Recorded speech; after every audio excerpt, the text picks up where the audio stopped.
Ayaw ko nang makita ka rito. Ang aking anak na si Liam ay sumigaw ng mga salitang iyon, halos 2 oras pagkatapos kong magpasya na ilipat ang ranch ng pamilya na nagkakahalaga ng 800,000 sa kanyang pangalan. Nakatayo kami sa harap ng bahay, ang farmhouse na gawa sa kahoy at bato na itinayo ko gamit ang sarili kong mga kamay pagkatapos yumao ang kanyang ama. Kakaabot ko lang sa kanya ang lahat, ang aking pamana, ang buong buhay ko na ginawang 300 ektarya ng matabang lupa. At sumagot siya sa isang sigaw na bumutas sa aking kaluluwa. Ayaw ko nang makita ka rito, manarinig mo ba ako? Hindi na kita kailangan. Umalis ka na. Tiningnan ko siya, hindi makapaniwala sa nangyayari. Nanginginig ang aking mga labi, ngunit may isang bagay sa loob ko ang nanatiling matatag. Huminga ako ng malalim. Tiningnan ko siya ng diretso sa mata, at sinagot ko siya ng may kalmadong hindi ko alam na mayroon ako. Kung gusto mo, anak. Ang 3 salitang iyon ay lumabas sa aking bibig na parang bulong, ngunit dala nito ang bigat ng 65 taon ng buhay. Ng 30 taon ng pagtatrabaho sa ranch na iyon, ng 15 taon na pagpapalaki sa kanya ng mag-isa. Hindi man lang ako tiningnan ni Liam nang lumingon ako. Narinig ko siyang isinara ang pinto ng kanyang pickup truck, at umalis ng buong bilis, nag-iwan ng alikabok na tumakip sa aking sapatos. Nakatayo ako sa gitna ng dirt road, pinagmamasdan siyang lumayo. Papagabi na. Umaawit ang mga sikadas. Tila normal ang lahat, ngunit wala. Ang umaga na iyon ay nagsimula ng kakaiba. Maaga akong gumising tulad ng dati, ngunit may kakaibang emosyon sa aking dibdib. Ngayon ang araw. Ngayon ibibigay ko kay Liam ang titulo ng ranch. Matagal ko nang ginawa ang desisyon na iyon, ilang buwan na ang nakakaraan. Naisip kong ito ang tamang gawin. Naisip ko na kailangan ng isang anak na malaman na nagtitiwala sa kanya ang kanyang ina, na ang isang lalaki na kasing edad niya ay nararapat na magkaroon ng sarili niyang ari-arian, na tumatanda na ako at oras na upang bumitaw. Naligo ako ng maingat. Isinuot ko ang aking gray na damit, ang iningatan ko para sa simbahan at mga espesyal na okasyon. Sinuklay ko ang aking puting buhok, pinagsama ito sa isang mababang bon. Tiningnan ko ang aking sarili sa salamin at nakita ang isang pagod na babae. Ngunit may dignidad. Isang babae na nagtrabaho bawat araw ng kanyang buhay upang bigyan ang kanyang anak ng mas magandang kinabukasan. At ngayon ay ibinibigay ko sa kanya ang kinabukasang iyon sa anyo ng lupa, livestock, at lahat ng itinayo ko. Dumating si Liam sa bayan ng 10 oras ng umaga. Nagkasundo kaming magkita sa opisina ng aming abogado, si Ginoong Arthur Hizon, isang 70 taong gulang na lalaki na kilala ang aming pamilya habang buhay. Dumating ako muna. Umupo ako sa waiting room na magkadikit ang mga kamay sa aking kandungan, sinusubukang pakalmahin ang aking mga nerbiyos. Inilarawan ko kung ano ang magiging sandali. Inilarawan ko na iayakapin ako ni Liam, na magpapasalamat siya, na sa wakas ay kikilalanin niya ang lahat ng ginawa ko para sa kanya. Ngunit nang pumasok si Liam, hindi man lang niya ako binati ng maayos. Isang tango lang. Nakasuot siya ng kanyang itim na city suit, ang mga mamahaling sapatos na kumikinang, at ang ekspresyon ng pagmamadali na palagi niyang mayroon. Umupo siya sa tabi ko nang hindi tumitingin sa akin. Inilabas niya ang kanyang smartphone at nagsimulang mag-check ng mga email. Pinatawag kami ni Ginoong Hizon sa kanyang opisina. Pumasok kami. Handa na ang lahat ng papeles sa kanyang madilim na mahogany desk. Ipinaliwanag niya muli ang pamamaraan, bagamat alam ko na ito sa puso. Ang paglilipat ng ari-arian, ang mga legal na dokumento, ang mga lagda, lahat ay nasa ayos. Pumirma ako muna. Ang aking buong pangalan, Elena Reyes. Medyo nanginginig ang aking kamay habang nagsusulat ako, hindi dahil sa pagdududa, kundi sa kahalagahan ng sandali. Ibinibigay ko ang 800,000 na lupa. Ibinibigay ko ang aking kasaysayan, ang aking pawis, ang aking luha, lahat ng ako. Pagkatapos ay mabilis na pumirma si Liam ng walang seremonya, parang may pumipirma ng resibo sa grocery store. Tiningnan kami ni Ginoong Hizon ng may ngiti. Congratulations, Liam. Ikaw na ngayon ang may-ari ng isa sa pinakamagagandang ranch sa probinsya. Tumango lang si Liam. Inilagay niya ang kanyang kopya ng mga papeles sa kanyang leather briefcase at tumayo. Tapos na ba tayo? Tila nagulat si Ginoong Hizon sa lamig, ngunit tumango siya. Liam. Ang natitira na lang ay ang opisyal na pagtatala sa opisina ng county clerk, ngunit kami na ang bahala dyan. Sa loob ng 3 araw, ganap na itong magiging legal. 3 araw. Ang mga salitang iyon ay nanatili sa hangin. Ngunit sa sandaling iyon, hindi ko binigyang pansin ang mga ito. Gusto ko lang umalis doon kasama ang aking anak, kausapin siya, pakinggan ang kanyang mga plano, maramdaman na nagawa ko ang tamang bagay. Umalis kami sa opisina ng magkasama. Naglakad kami sa Main Street. Sinubukan kong basagin ang katahimikan. Liam, anak, naisip ko na baka makapag-lunch tayo ng magkasama. May isang dinner malapit na naghahain. Wala akong oras, makailangan kong bumalik sa syudad. Kinagat ko ang aking labi. Nagpumilit ako. Ngunit may ginawa lang tayong napakahalaga. Gusto kong pag-usapan natin ang pag-usapan ang ano. Tapos na. Nasa akin na ang mga papeles. Ano pa ang gusto mo? Ang kanyang tono ay matalas, malamig, na parang inaaksaya ko ang mahalagang oras. Nagpatuloy kami sa paglalakad papunta sa kanyang truck na nakaparada. Binuksan niya ang pinto. Tumayo ako sa isang tabi, naghihintay ng isang bagay. Ano man. Pagkatapos ay tiningnan ako ni Liam at sa kanyang mga mata nakita ko ang isang bagay na hindi ko pa kailanman nakita. Paghamak. Ma, kailangan kitang sabihan ng isang bagay. Kumalabog ang aking puso. Sa isang segundo, naisip kong darating na sa wakas ang pasasalamat. Ngunit ang lumabas sa kanyang bibig ay kabaligtaran. Ayaw ko nang manirahan ka sa ranch. Ano? Narinig mo ako. Ibebenta ko ang ari-arian. May interesado na akong mamimili. Nag-aalok siya ng 900,000. Magandang business deal iyan. Sa loob ng 2 buwan, isasara ko ang sale. Liam, iyan ang aking tahanan. Iyan ang tinitirhan ko sa loob ng 30 taon. Iyan ay ang iyong bahay, ngayon ay akin na, at ako ang magpapasya kung ano ang gagawin dito. Naramdaman kong umalog ang lupa sa ilalim ng aking mga paa. Hindi ko maaaring naririnig ito, hindi ba? Sinasabi mo sa akin na gusto mo akong paalisin sa sarili kong bahay? Hindi iyan ang bahay mo. Hindi na. Basahin mo ang mga papeles na pinirmahan mo lang. Ngunit Liam, ibinigay ko sa iyo ang ranch na iyan upang mapakinabangan mo, upang magkaroon ka ng pamana, hindi upang ibenta mo at iwanan ako sa kalye. Bumuntong hininga siya. Isang mapait na tawanan. Pakinabangan ko. Ma, pakiusap. Hindi ako magsasaka. Nag-aral ako sa kolehiyo. May buhay ako sa syudad.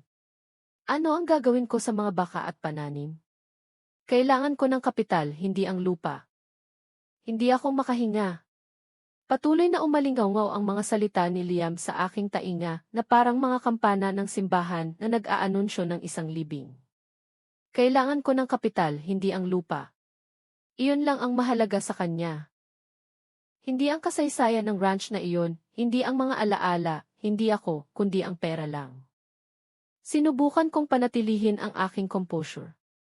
Sinubukan kong hanapin sa kanyang mukha ang anumang bakas ng batang pinalaki ko, ng anak na yumayakap sa aking mga binti kapag siya ay natatakot sa bagyo, ng binata na umiiyak sa aking kandungan nang mamatay ang kanyang ama. Ngunit wala na ang anak na iyon. Sa harap ko ay isang lalaki lamang na tinitingnan ako na parang ako ay isang abala. Liam, pakiusap, pag-isipan mo. Ang ranch na iyan ang iyong pamana. Iyan ang itinayo namin ng iyong ama para sa iyo. Umiling siya, naiinip. Ang aking pamana ay ang makapag-aral at nagawa ko na iyan. Ngayon kailangan ko ng kapital upang mamuhunan sa aking negosyo sa downtown. Magbubukas ako ng isa pang branch ng aking kumpanya. Ito ay isang pagkakataon. At paano naman ako? Saan ako maninirahan? Nagkibit balikat si Liam. Ang simpleng kilos na iyon ay mas masakit sa akin kaysa sa anumang salita. Hindi ko alam. Maaari ka bang umupa ng isang maliit na bahay sa bayan? Isang maliit. Sa iyong mga ipon, maaari kang mabuhay ng maayos. Matanda ka na. Hindi mo kailangan ng ganoong kalaking espasyo. Hindi ko kailangan ng ganoong kalaking espasyo. Na parang ang 30 taon ng buhay ko ay maaaring ibuod sa iyon. Na parang ang mga umaga sa paggagatas ng mga baka, ang mga hapon sa pagkumpuni ng mga bakod, ang mga gabi sa pagsusuri ng mga account, upang hindi siya magkulang ng anuman sa kolehiyo, ay mga nasayang na espasyo lang. Anak, ibinigay ko sa iyo ang ranch na iyon dahil naisip kong pahahalagahan mo iyan, na maiintindihan mo kung ano ang ibig sabihin. Bumuntong hininga siya sa inis. Wag mo nang simulan ang drama. Masyado na akong matanda para sa iyong mga lecture. Pinahahalagahan ko ang iyong pagsisikap, ngunit bawat isa ay may sariling buhay. Nagkaroon ka ng sa iyo na nagtatrabaho sa lupa. Mayroon ako ng sa akin sa negosyo. Magkaibang mundo iyan. Magkaibang mundo. Liam. Isinakripisyo ko ang lahat para sa iyo. Ibinenta ko ang alahas ng iyong lola upang bayaran ang iyong tuition. Nagtrabaho ako ng double shifts nang mamatay ang iyong ama upang hindi ka magkulang ng anuman. Mag-isa akong nanatili sa ranch na iyon habang nasa syudad ka dahil gusto kong magkaroon ka ng mga pagkakataon. Maalam ko. Paulit-ulit mo nang sinabi sa akin. Ang kanyang tono ay sawang-sawa na parang ang aking sakripisyo ay isang sirang record na nakakabagot sa kanya. May naramdaman akong nabasag sa loob ko. Isang bagay na hanggang sa sandaling iyon ay pinaniniwalaan kong hindi masisira. Kaya ang lahat ng ginawa ko ay wala lang sa iyo. Tiningnan ako ni Liam ng diretso sa mata. At ang sinabi niya pagkatapos ay nagpalabas ng hangin sa aking baga. Ibig sabihin ginawa mo ang iyong trabaho bilang isang ina, wala nang iba pa. Hindi kita hiniling na isakripisyo ang iyong sarili. Pinili mong gawin iyon. Hindi mo maaaring sisingilin ako sa natitirang bahagi ng aking buhay para sa mga desisyon na ginawa mo. Nanghina ang aking mga binti. Kailangan kong kumapit sa side mirror ng truck upang hindi matumba. Ang aking trabaho bilang isang ina, wala nang iba pa. Pinalaki ko ang isang estranghero, isang taong walang kakayahang makaramdam ng pasasalamat, walang kakayahang magmahal. Patuloy na nagsasalita si Liam na parang hindi niya napansin na sinisira niya ako sa bawat salita. Bukod pa, maging tapat tayo, hindi mo kailanman naintindihan ako. Palagi mong gusto na manatili ako rito sa nakalimutang bayan na ito. Nagtatrabaho sa lupa na parang isang magsasaka. Ngunit gusto ko ng higit pa. Nararapat ako ng higit pa. Nararapat ka ng higit pa? Binigyan kita ng edukasyon na nagkakahalaga ng libu-libong piso. Binigyan kita ng ari-arian na nagkakahalaga ng 800,000. Ano pa ang gusto mo? Gusto kong hayaan mo akong maging malaya. Huwag mo akong pasayahin na makaramdam ng pagkakasala tuwing pipiliin ko ang aking buhay sa halip na sa iyo. Palagi kang may mga pahiwatig. Palagi kang may ay anak, dito lang ako nag-iisa. Na parang obligasyon kong manatili at samahan ka. Hindi kita hiniling na manatili. Gusto ko lang na bisitahin mo ako minsan. Bisitahin ka para marinig ang parehong bagay. Na may sakit ang baka. Na kailangan ayusin ang bakod. Na nasira ang tractor. Hindi sa akin ang mundong iyan. Hindi kailanman. Kung gayon, bakit mo tinanggap ang ranch? Dahil pera iyan. Dahil magagawa ko itong isang bagay na kapakipakinabang para sa akin. Iyan ang tinatawag na pagiging matalino sa mga resources. Nanatili akong tahimik. Wala na akong masabi. Sumakay si Liam sa kanyang truck at in-start ang makina. Ibinaba niya ang bintana ng ilang pulgada lang. Maghanap ka ng tirahan, mabinibigyan kita ng 2 buwan upang kunin ang iyong mga gamit. Pagkatapos nyon, darating na ang bagong may-ari. 2 buwan? Liam, pakiusap. Sapat na iyan. Ay, at isa pa. Ano? Ayaw kong pumunta ka sa syudad para hanapin ako. Ayaw kong lumitaw ka sa aking opisina tulad ng ginawa mo noong huling beses. Ipinapahiya ako sa harap ng aking mga partners Gamit ang iyong mga panlalawigang damit at ang iyong mga kwento tungkol sa farm, hindi nila naiintindihan ang mundong iyan.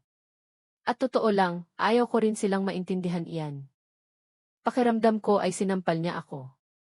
Ang huling beses na pumunta ako sa syudad ay 6 na buwan na ang nakakaraan para sa kanyang kaarawan. Nagdala ako ng lutong bahay na cake.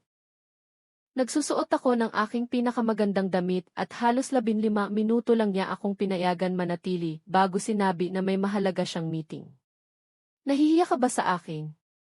Hindi iyan, maiba lang ang mundo natin. Sinabi ko na sa iyo. Ako ang iyong ina, Liam. Hindi ako mula sa ibang mundo. Ako ang babaeng nanganak sa iyo. At nagpapasalamat ako dyan. Ngunit nagampanan mo na ang iyong papel. Ngayon hayaan mo akong mabuhay. Iyon ang sandali na isinigaw niya iyon. Nang sinabi niya ang mga salitang iyon na mananatili sa aking alaala magpakailanman. Ayaw ko nang makita ka rito. Naiintindihan mo ba? Hindi na kita kailangan. Umalis ka na at iwanan mo akong mag-isa. Ang katahimikan na sumunod ay mas malala kaysa sa sigaw. Huminto ang mga tao sa kalye upang tumingin.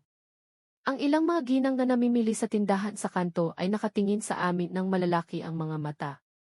Si Ginoong Vicente, ang may-ari ng hardware store, ay umiling mula sa kanyang pintuan. Huminga ako ng malalim. May naramdaman akong nagsara sa loob ko, parang isang bakal na pinto na humampas at hindi na muling bubukas. Tiningnan ko ang aking anak sa huling pagkakataon, at sinabi ko sa kanya nang may boses na tila mas kalmado kaysa sa nararamdaman ko sa loob, kung gusto mo, anak. Umalis si Liam nang walang sinabing anuman. Pinanood ko ang kanyang truck na nawala sa kanto ng kalsada. Dahan-dahang lumapag ang alikabok. Nakatingin pa rin ang mga ginang sa akin. Lumapit si Ginoong Vicente. Ayos ka lang, Ginang Reyes? Tumango ako ng walang imik. Hindi ako nagtitiwala sa aking boses. Lumingon ako at nagsimulang maglakad. Kailangan kong gumalaw. Kailangan kong gumawa ng isang bagay ang aking mga binti. Habang pinoproseso ng aking isip ang nangyari, nilakad ko ang 6 na bloke papunta sa hintuan ng bus. Umupo ako sa bakal na bangko, mainit mula sa araw. Naghintay ako ng 20 minuto hanggang sa dumating ang county shuttle na papunta sa ranch. Sumakay ako. Nagbayad ako ng pamasahe. Umupo ako sa tabi ng bintana. At sa buong 40 minutong biyahe, wala akong inilabas na isang patak ng luha dahil may kakaibang nangyayari sa loob ko. Hindi ito kalungkutan. Hindi ito galit. Ito ay kaliwanagan. Isang malamig at tumpak na kaliwanagan tulad ng talim ng isang matalim na kutsilyo. Sinabi ni Liam na hindi na niya ako kailangan. Na gusto niyang ibenta ang ranch.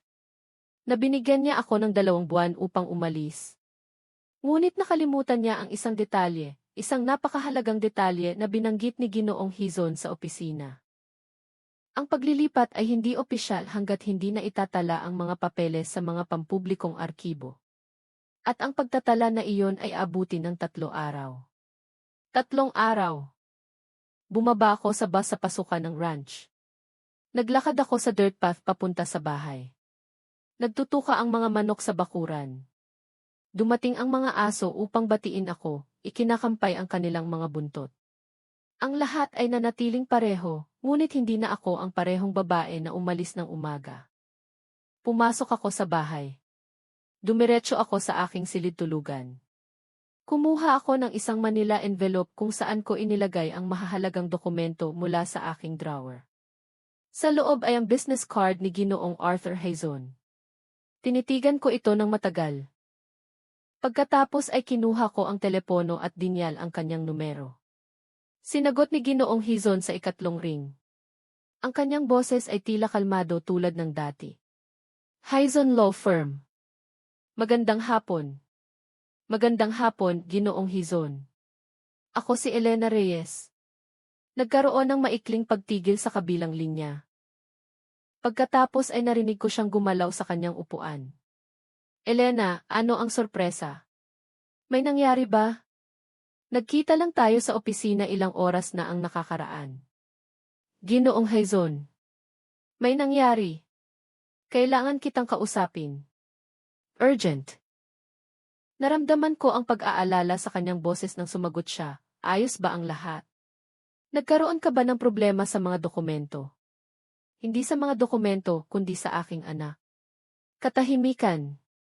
Isang katahimikan na nagsabi sa akin na alam ni Ginoong Hizon eksakto kung ano ang pinag-uusapan ko.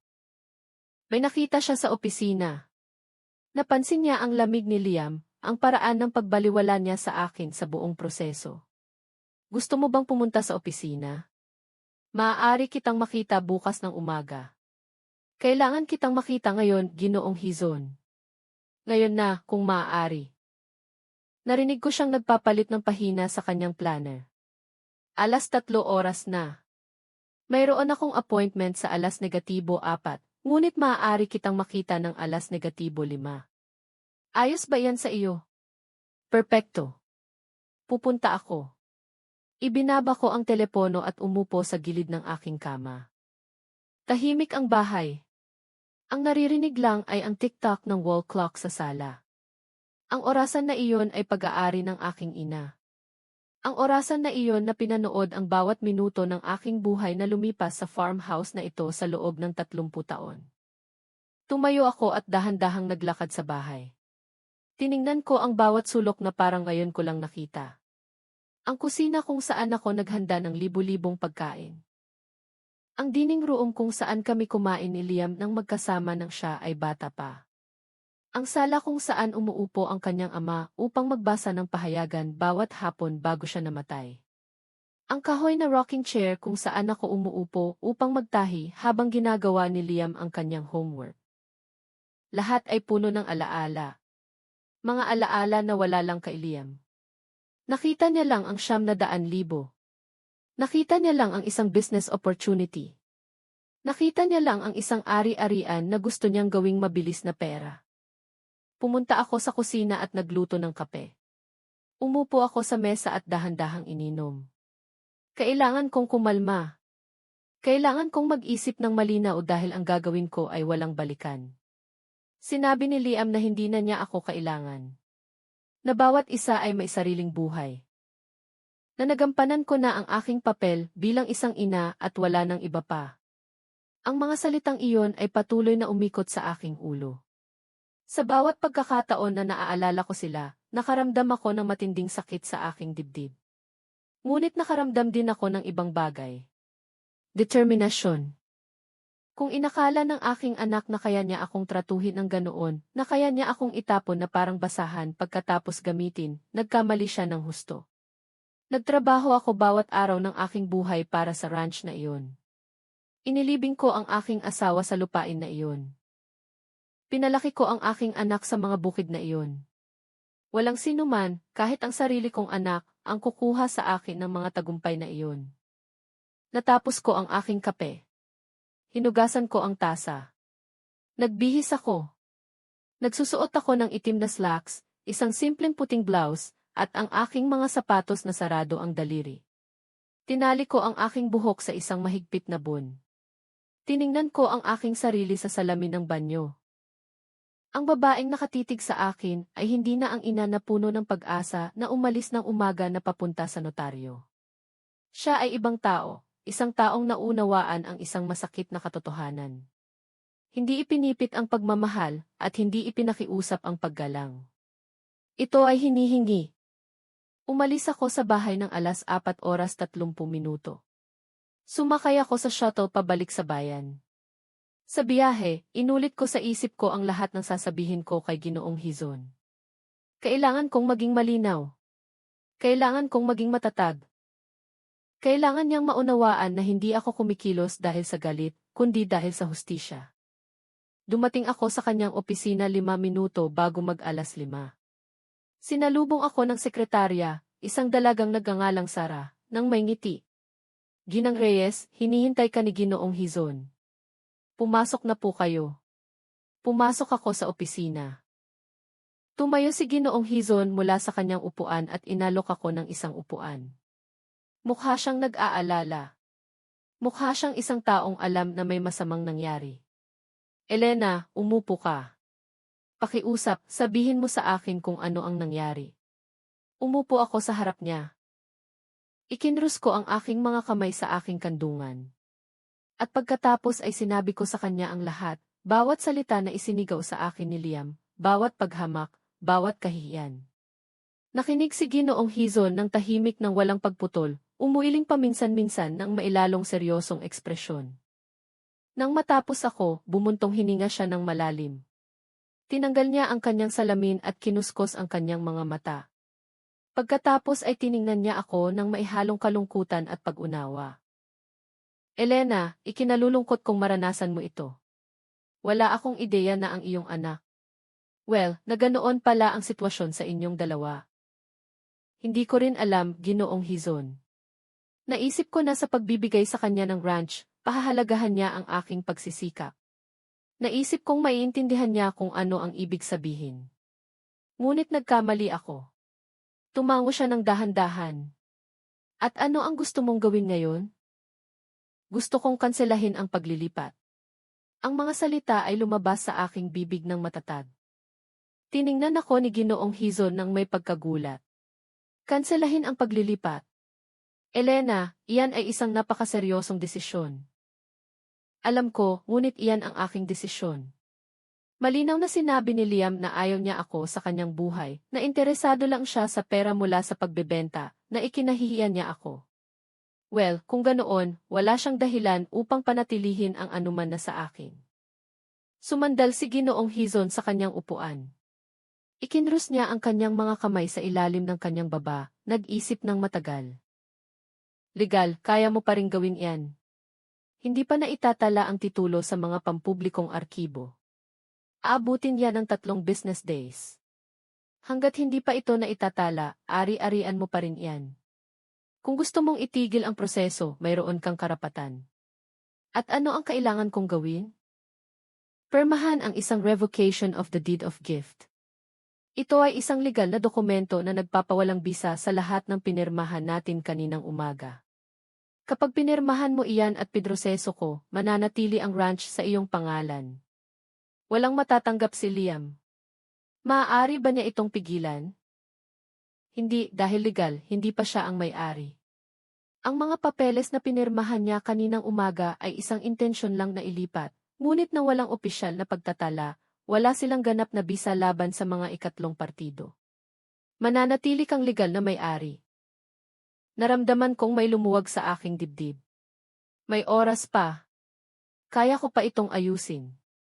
Kung gayon, gawin natin, Ginoong Hizon. Ngayon na. Tiningnan niya ako ng matindi. Elena, gusto kong maging ganap kang sigurado. Magdudulot ito ng malaking gulo sa iyong anak. Magagalit siya ng husto kapag nalaman niya. Sigurado na ako. Malinaw na sinabi sa akin ng aking anak. Sinabi niya na hindi na niya ako kailangan. Na umalis ako, na huwag ko na siyang hanapin muli. Well, kung ganoon, hayaan mo siyang magkaroon ng gusto niya, ngunit nang walang aking ranch. Tumango si Ginoong Hizon ng dahan-dahan. Tumayo siya at pumunta sa kanyang kabinet ng mga file. Kumuha siya ng bagong form at inilagay sa mesa. Nagsimula siyang magsulat. Pinanood ko ang bawat galaw ng kanyang panulat. Bawat salita na kanyang inilagay ay isang hakbang patungo sa aking kalayaan. Narito na, Elena. Basahin mo ng maingat bago pumirma. Kinuha ko ang dokumento at binasa ito ng ganap. Malinaw ito. Direkta ito. Ipinawalang bisa nito ang paglilipat ng ari-arian sa pamamagitan ng unilateral decision ng kasalukuyang may-ari. Pinawalang bisa nito ang lahat ng epekto ng dokumentong pinirmahan ng umaga. Ibinabalik nito ang ranch ng ganap sa aking pangalan. Pumirma ako ng walang panginginig. Sa pagkakataong ito, matatag ang aking kamay. Sa pagkakataong ito, alam ko eksakto ang ginagawa ko. Kinumpirma ni Ginoong Hizon ang dokumento. Inilagay niya ito sa isang folder. Tapos na, Elena. Unang bagay bukas ng umaga, isusumit ko ang abiso na ito sa county clerk. Opisyal na kakanselahin ang paglilipat. Mananatili ang ranch sa iyo. Makakatanggap ba si Liam ng notifikasyon? Hindi otomatiko, ngunit sa huli ay malalaman niya. Kapag sinubukan niyang irehistro ang kanyang kopya ng titulo o ibenta ang lupa, ipapaalam sa kanya na kinansela ang paglilipat. Gaano katagal bago niya malaman? Depende. Kung susubukan niyang gumawa ng isang bagay sa ari-arian sa susunod na ilang araw, malalaman niya kaagad. Kung hindi, maaaring lumipas ang mga linggo maging buwan. Perpekto.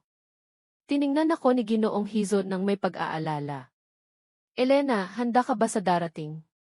Hindi maganda ang pagtanggap ng iyong anak dito. Handa ako, Ginoong Hizon. Ginawa ng aking anak ang kanyang desisyon. Ginawa ko ang akin. Umalis ako sa opisina nang nagsisimula ng lumubog ang araw. Ang kalangitan ay kulay orange at lila. Naglakad ako sa mga kalye ng bayan nang may kakaibang pakiramdam sa aking dibdib. Hindi ito kaligayahan. Hindi ito kalungkutan. Ito ay kapayapaan. Isang kapayapaan na matagal ko nang hindi naramdaman. Dumaan ako sa harap ng simbahan, sa harap ng parke kung saan naglalaro si Liam noong bata pa siya, sa harap ng paaralan kung saan niya kinuha ang kanyang unang mga hakbang bilang isang estudyante. Lahat ay nagpapaalala sa akin sa kanya. Ngunit ngayon ay hindi na masakit ang mga alaalang iyon. Nandoon lang sila, parang mga lumang larawan sa isang album na tinitingnan ng walang emosyon. Kinuha ko ang huling shuttle pabalik sa ranch. Dumating ako ng madilim na. Sinalubong ako ng mga aso ng kanilang magiliw na tahol. Nakapatay ang mga ilaw sa bahay. Binuksan ko ang mga ito isa-isa. Nagluto ako ng hapunan. Isang simpleng plato ng kanin na may gulay. Kumain ako ng tahimik, nakaupo sa hapagkainan. Pagkatapos, hinugasan ko ang aking plato, pinatay ang mga ilaw at natulog. Noong gabing iyon, mahimbing ang tulog ko, nang walang bangungot, nang walang pagkabahala. Sa unang pagkakataon sa mahabang panahon, mahimbing ang tulog ko. Nagising ako kinabukasan sa tilaok ng mga manok. Ang liwanag ng bukang liwayway ay pumasok sa bintana ng aking silid-tulugan, nagbibigay liwanag sa mga puting dingding na pininturahan ko mismo ilang taon na ang nakakaraan.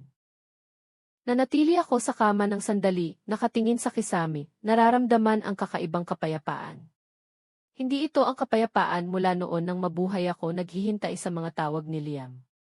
Ito ay ibang kapayapaan, ang kapayapaan ng isang taong nakagawa ng isang desisyon at isinagawa iyon.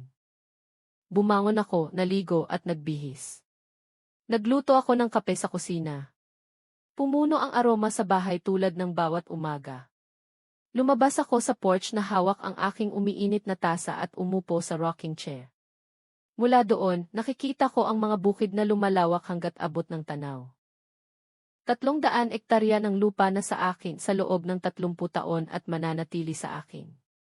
Alam kong sa mismong sandaling iyon sa isang opisina sa downtown, pinoproseso ni Ginoong Hizon ang pagpapawalang bisa ng paglilipat. Inilarawan ko ang kanyang figura na nakayuko sa mga dokumento, selyo sa bawat pahina, feeling ang lahat ng may masusing pag-iingat na nagpapakilala sa kanya. Inilarawan ko kung paano tatanggapin ng pampublikong rehistro ang mga papeles na iyon, at kung paano, sa isang simpleng opisyal na selyo, ang ranch ay ganap na babalik sa aking pangalan. Wala pa ring alam si Liam. Sigurado akong nasa opisina siya sa syudad, abala sa kanyang mahahalagang meeting, nagpaplano kung paano gagastusin ang 900,000 na akala niya ay matatanggap niya mula sa pagbebenta ng aking lupa. Marahil ay nakausap na niya ang supposed buyer. Marahil ay kinakalkula na niya kung gaano karami ang i-invest niya sa kanyang bagong branch. Dahan-dahan akong uminom ng kape. Wala akong naramdamang pagkakasala. Wala akong naramdamang pagsisisi. Naramdaman ko lang na ginagawa ko ang tamang bagay. Ginugol ko ang araw sa pagtatrabaho sa ranch. Pinakain ko ang mga manok. Sinuri ko ang mga bakod ng koral.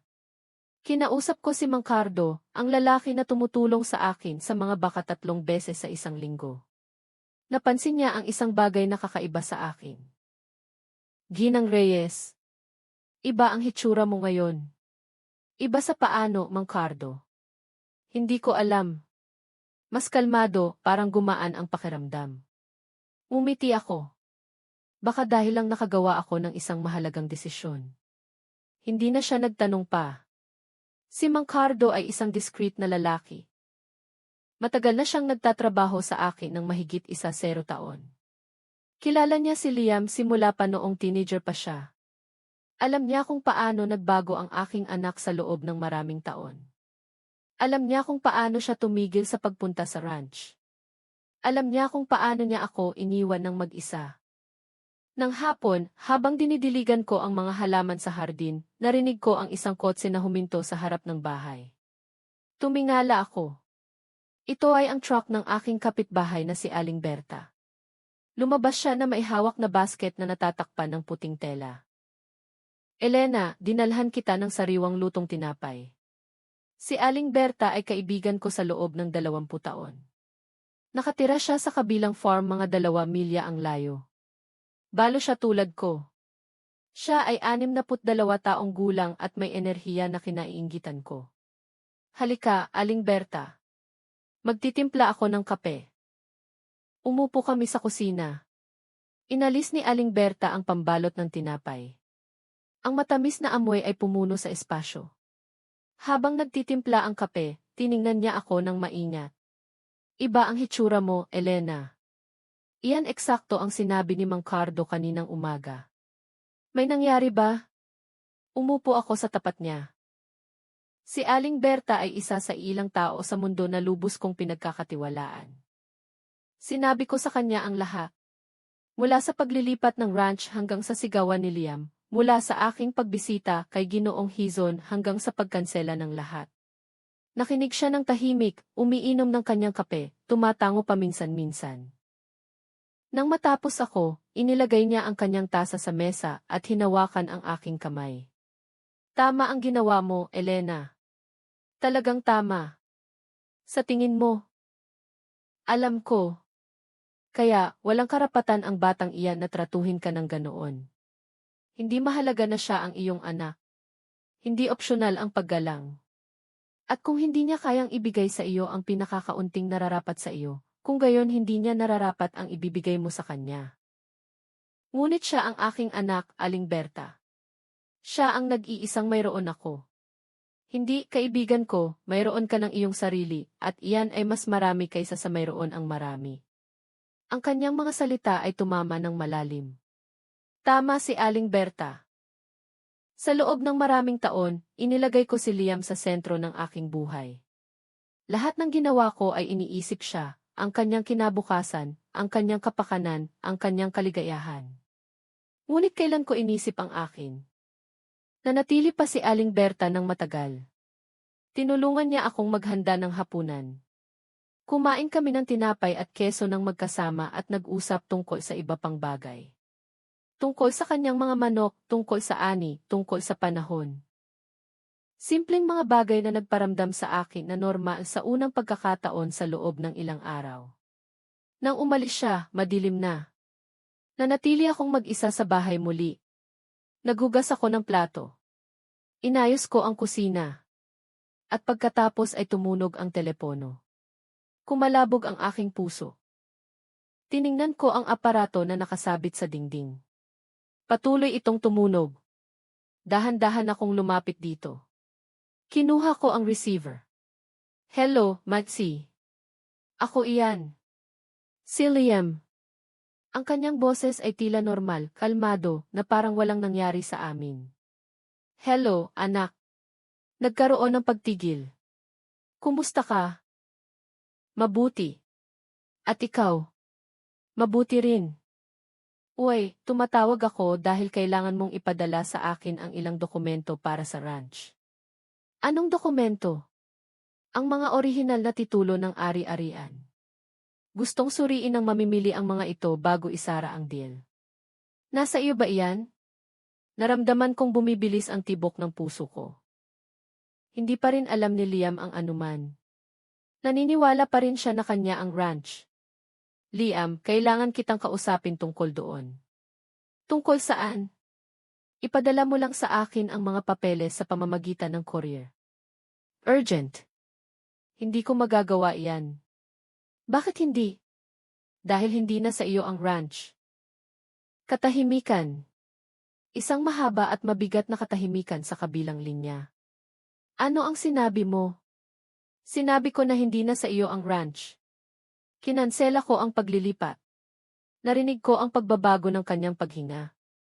Kung paano ito naging mas mabilis, mas magulo. Ginawa mo ano? Nagpunta ako upang makita si Ginoong Hizon kahapon. Pinirmahan ko ang pagpapawalang bisa ng paglilipat. Mananatili ang ranch sa aking pangalan. Ma, baliw ka ba? Ano ang ibig mong sabihin na kinansela mo ang paglilipat? Sinabi mo sa akin mismo na ayaw mo na ako sa buhay mo, na umalis ako, na ikinahihiya mo ako. Well, kung hindi ako bahagi ng buhay mo, hindi rin ang ranch ko. Hindi mo iyan maaaring gawin.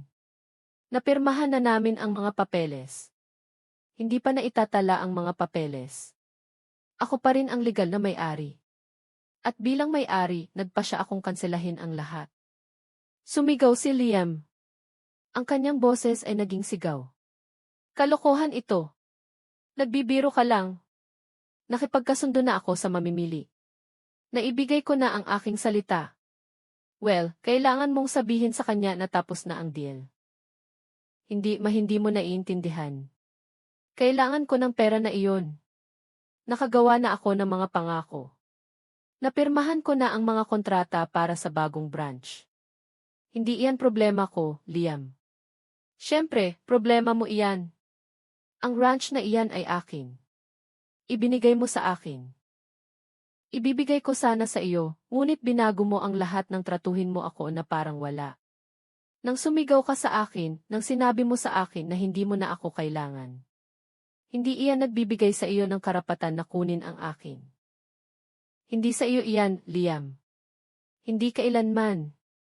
Hindi na itatala ang mga papeles. Hindi kailanman naging opisyal ang paglilipat.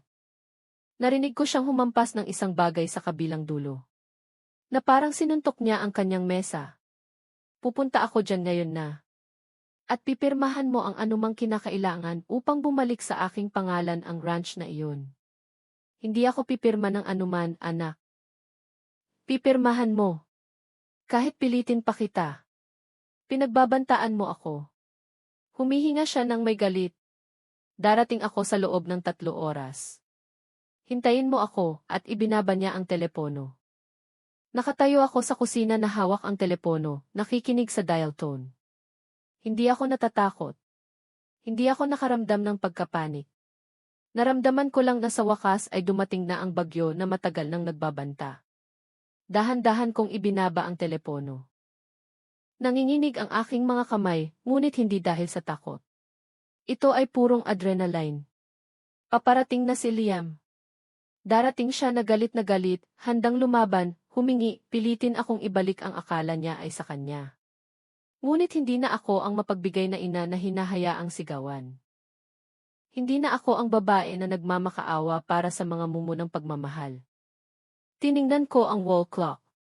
8:00 ng gabi. Kung umalis si Liam sa syudad ngayon, darating siya ng 11:00. 3 oras. Mayroon akong 3 oras upang maghanda. Pumunta ako sa aking silid at kinuha ang isang bakal na lockbox na inilagay ko sa mataas na bahagi ng aparador. Sa loob ay ang lahat ng aking mahahalagang dokumento, ang orihinal na mga titulo ng ari-arian para sa ranch, ang death certificate ng aking asawa, ang mga lumang titulo, ang mga resibo para sa mga buwis na binayaran sa loob ng 30 taon.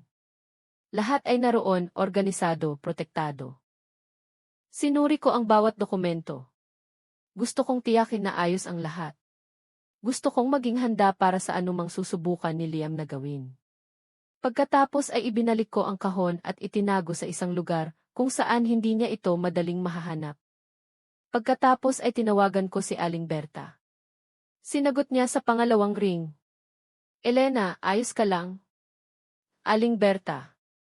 Ngunit paparating na si Liam.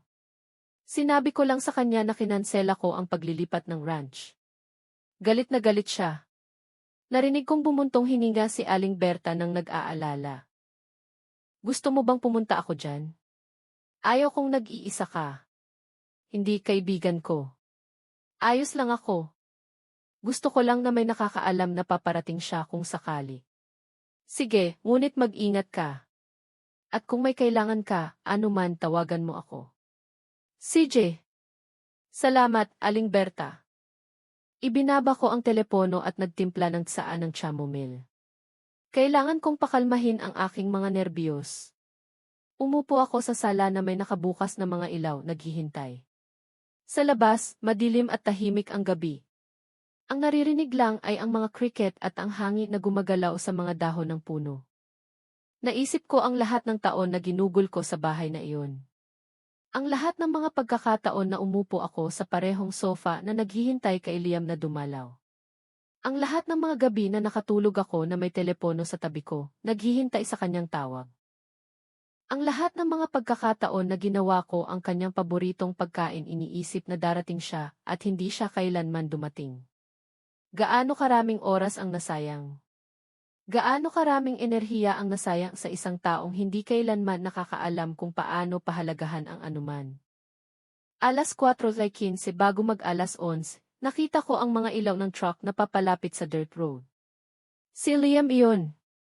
Nakilala ko ang tunog ng makina. Huminto siya sa harap ng bahay ng biglaan. Narinig ko siyang isinara ang pinto. Ang kanyang mga yapak ay tumunog sa hagdan ng porch. Kumatok siya sa pinto ng may lakas. 3 tuyong palo na nagpagalaw sa kahoy. Tumayo ako. Huminga ako ng malalim.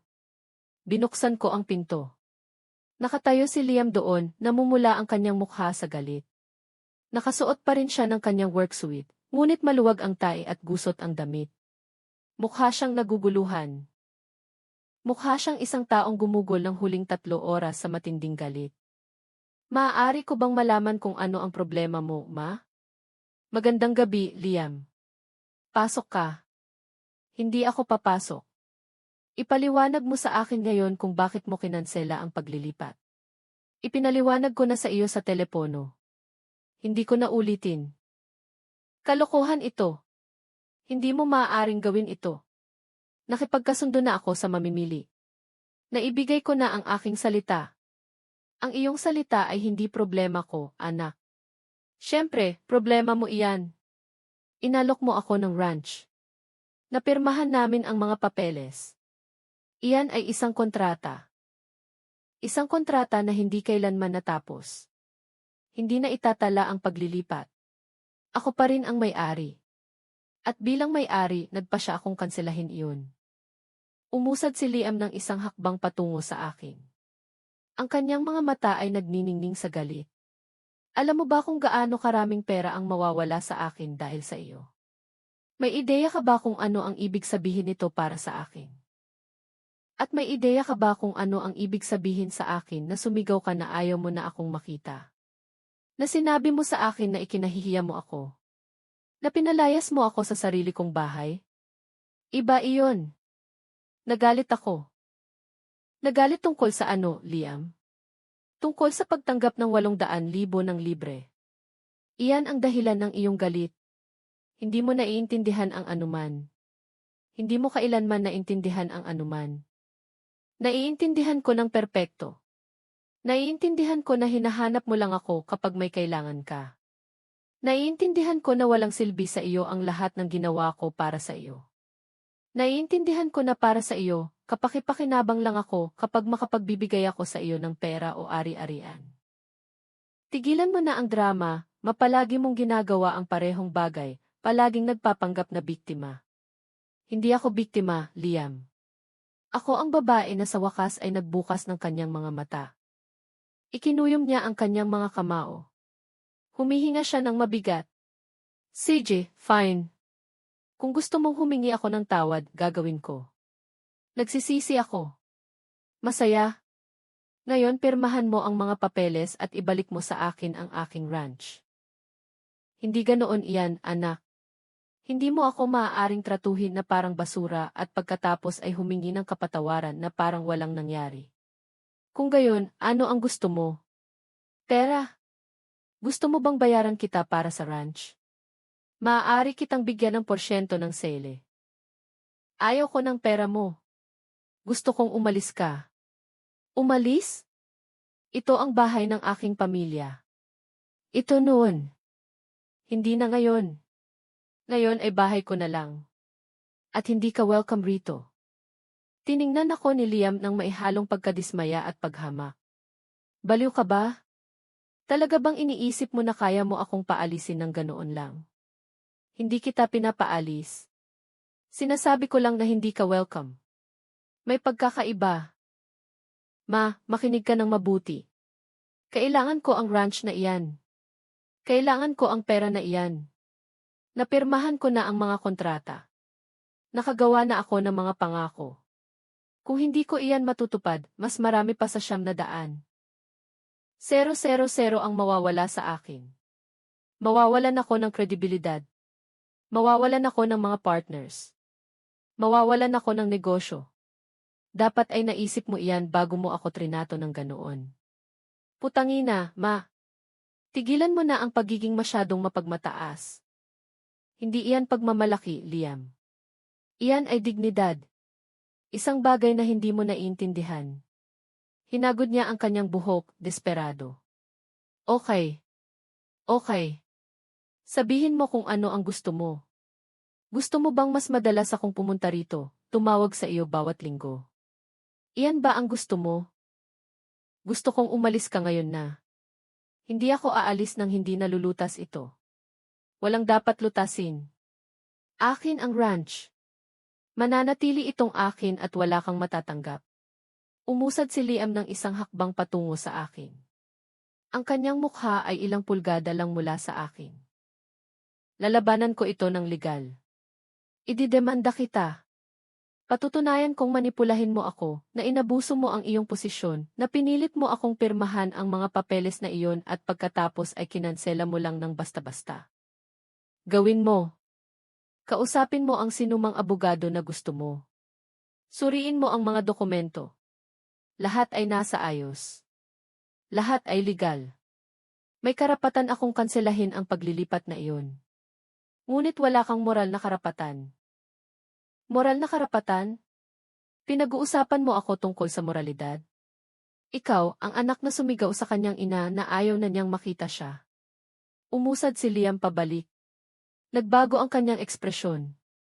Ang galit ay hinaluan ng ibang bagay ng pagkadismaya. Ma, pakiusap, huwag mong gawin ito. Pag-isipan mo. Kaya kitang bigyan ng anumang gusto mo. Maayos natin ito, ngunit ibigay mo sa akin ang ranch. Hindi. Ang simpleng salitang iyon ay lumabas sa aking bibig nang may katatagang ikinagulat ko. Tiningnan ako ni Liam na parang hindi niya ako nakilala. Hindi. Iyan lang. Umiling siya ng dahan-dahan. Hindi kita kilala. Hindi ko alam kung sino ka. Ngunit hindi ikaw ang aking ina. Tama ka. Hindi na ako ang ina na kilala mo. Ang babaeng iyon ay namatay kahapon nang sumigaw ka sa akin. Ang babaeng nakatayo sa harap mo ngayon ay ibang tao. Isang taong hindi na nagmamakaawa para sa pagmamahal. Tiningnan ako ni Liam nang may purong galit. Isang galit na hindi ko kailanman naisip na makikita ko sa mga mata ng aking anak. Pagsisisihan mo ito. Marahil, ngunit at least pagsisisihan ko ito ng may dignidad. Lumingon siya at bumaba ng hagdan. Sumakay siya sa kanyang truck. Umalis siya nang may lakas na nagpatalbog ng alikabok at graba. Pinanood ko siyang lumayo sa madilim na kalsada hanggang sa nawala ang mga pulang ilaw ng likuran ng sasakyan. Isinara ko ang pinto. Sumandal ako dito. At noon lamang nang ako ay ganap na nag-iisa, hinayaan kong bumagsak ang mga luha. Hindi nagtagal ang mga luha. Pinunasan ko ang aking mukha ng likod ng aking kamay at pumunta sa kusina. Nagtimpla ako ng isa pang tsaa. Medyo nanginginig ang aking mga kamay habang pinapainit ko ang tubig. Hindi pagsisisi ang nararamdaman ko. Ito ay ang bigat ng pagkakaroon ng nilabag na linya na alam kong walang balikan. Umalis si Liam na puno ng galit. Pinagbantaan niya akong idedemanda, sirain ako ng legal, ngunit alam kong walang kaso. Ipinaliwanag ni Ginoong Hizon ang lahat ng malinaw. Nasa panig ko ang batas. Hindi kailanman natapos ang paglilipat. Akin pa rin ang ranch at walang sinuman, kahit ang sarili kong anak, ang makakakuha niyon sa akin. Umupo ako sa mesa ng kusina na may umiinit na tasa sa pagitan ng aking mga kamay. Tahimik ang bahay, isang ibang katahimikan kaysa sa ibang mga gabi. Hindi ito kalungkutan. Ito ay kapayapaan. Isang kakaibang kapayapaan. Ngunit kapayapaan pa rin. Maliit lang ang tulog ko noong gabing iyon, hindi dahil sa takot o pagkabahala, kundi dahil patuloy na pinag-iisipan ng aking isip ang bawat detalye ng nangyari, bawat salita na sinabi sa akin ni Liam, bawat ekspresyon sa kanyang mukha, bawat segundo ng komprontasyon na iyon. Nang sumikat ang araw, maaga akong bumangon tulad ng dati. Pinakain ko ang mga manok. Sinuri ko ang mga baka. Kinausap ko si Mang Cardo tungkol sa mga pagkumpuni na kailangan ng kamalig. Nagpatuloy ang lahat ng normal. Nagpatuloy ang buhay sa ranch mailiam man o wala. Gitnang umaga habang nagwawalis ako sa porch, nakita ko ang isang kotse na papalapit na hindi ko nakilala. Ito ay isang pilak na sedan. Huminto ito sa harap ng bahay at lumabas ang isang binata na mga 30 taong gulang na nakasuot ng dress, shirt at slacks. May dala siyang briefcase. Ginang Elena Reyes. Ako yun. Paano ko kayo matutulungan? Ako si Daniel Gomez. Ako ay isang abogado. Nandito ako sa ngalan ni Liam Santiago. Kumalabog ang aking puso. Ginawa ni Liam ang kanyang banta. Wala pang 12 oras pagkatapos ng aming pag-aaway, kumuha na siya ng abogado. Pasok ka, Ginoong Gomez. Salamat. Pinapasok ko siya sa sala. Umupo kami. Binuksan niya ang kanyang briefcase at kumuha ng ilang dokumento. Ginang Reyes, ipinagbigay alam sa akin ng aking kliyente na unilateral mong kinansela ang isang paglilipat ng ari-arian na napagkasunduan. Nandito ako upang ipaalam sa iyo na nilalabag mo ang isang verbal contract at nahanda ang aking kliyente na magpatuloy sa legal na paraan kung hindi mo aayusin ang sitwasyon. Tiningnan ko siya ng matatag. Bata pa siya, marahil ay bagong graduate sa law school. Nagsalita siya ng may pinagsasanay na kumpiyansa na mayroon ang mga baguhang abogado. Ginoong Gomez, sinuri mo ba ang mga dokumento bago ka pumunta rito? Sinuri ko ang impormasyon na ibinigay sa akin ng aking kliyente. At ipinaliwanag ba sa iyo ni Ginoong Arthur Hizon, ang abogado na nag-asikaso ng kaso, ang legal na sitwasyon? Hindi ko pa siya nakakausap. Una, gusto kong marinig ang iyong bersyon. Kung gayon, hayaan mong linawin ko sa iyo ang isang bagay. Walang paglabag sa kontrata dahil hindi kailanman nagkaroon ng valid na kontrata. Ang paglilipat ng ari-arian ay hindi kailanman na itatala sa opisina ng county clerk. Hanggat hindi ito na itatala, ari-arian ko pa rin yan. At bilang legal na may-ari, may karapatan akong kanselahin ang isang proseso na hindi pa natatapos. Kinunot ng abogado ang kanyang noo. Sinuri niya muli ang kanyang mga papeles. Ngunit may lagda. Mayroong kasunduan. Mayroong intensyon na ilipat. Iba iyan. Iminumungkahi kong kausapin mo si Ginoong Arthur Hizon. Mas maipapaliwanag niya sa iyo ang legal na sitwasyon kaysa sa akin. Ginang Reyes, labis na nalulungkot ang aking kliyente. Gumawa na siya ng mga pangakong pinansyal batay sa paglilipat na iyon. Hindi ko responsibilidad ang mga pangako ng iyong kliyente. Ipinagpalagay niya na tapos na ang paglilipat gayong hindi pa. Iyan ay pagkakamali niya, hindi akin. Mukhang hindi komportable ang abogado. Dahan-dahan niyang inilagay ang kanyang mga papeles. May posibilidad ba na makipagkasundo? Ano mang kabayaran na handa mong tanggapin upang ipagpatuloy ang paglilipat? Hindi. Ang ranch ay hindi ibebenta. Hindi ito magagamit para sa paglilipat at hindi ako magbabago ng isip. Naiintindihan ko. Kung gayon, magpapatuloy ang aking kliyente sa anumang legal na aksyon na sa tingin niya ay kinakailangan. May karapatan siya. Legal din akong kakatawanin at tinitiyak ko sa iyo na maayos ang lahat sa aking panig. Tumayo ang abogado. Inihatid ko siya sa pinto. Ginang Reyes, kung papayagan mo akong magbigay ng personal na komento, sige. Marami na akong nakita ng mga kaso ng mga away ng pamilya tungkol sa ari-arian. Hindi kailanman nagtatapos ng maayos. Palagi silang nag-iiwan ng mga sugat na hindi gumagaling. Alam ko, Ginoong Gomez, ngunit ang ilang sugat ay naroroon na, matagal na bago pa man magkaroon ng mga ari-arian. Tumango siya ng may nag-iisip na ekspresyon.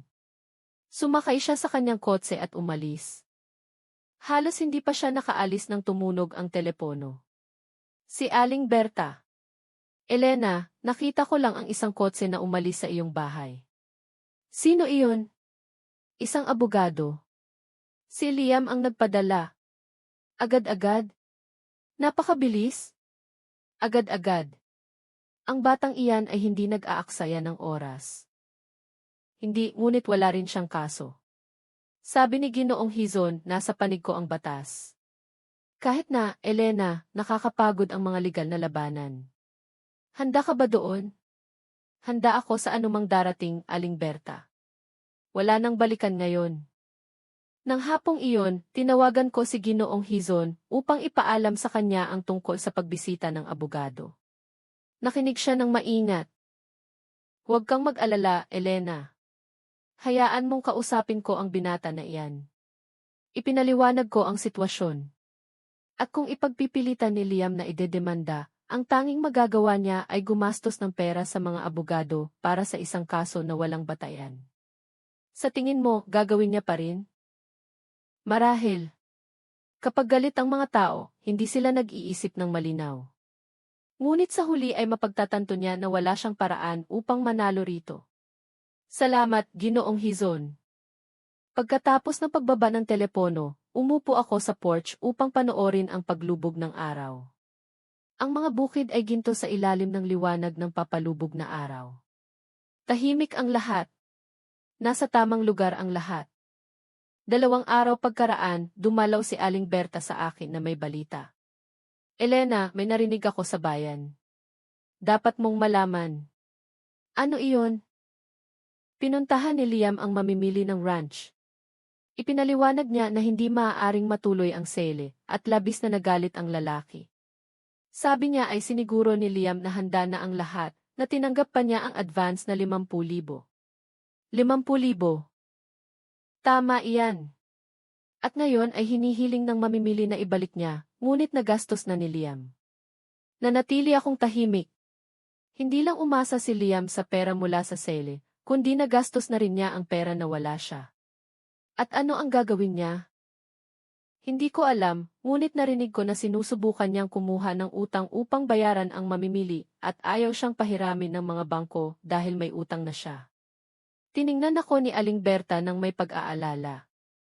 Elena, ang batang iyan ay lumulubog ng mag-isa. Hindi ko siya nilulubog, Aling Berta. Gumawa siya ng sarili niyang mga desisyon.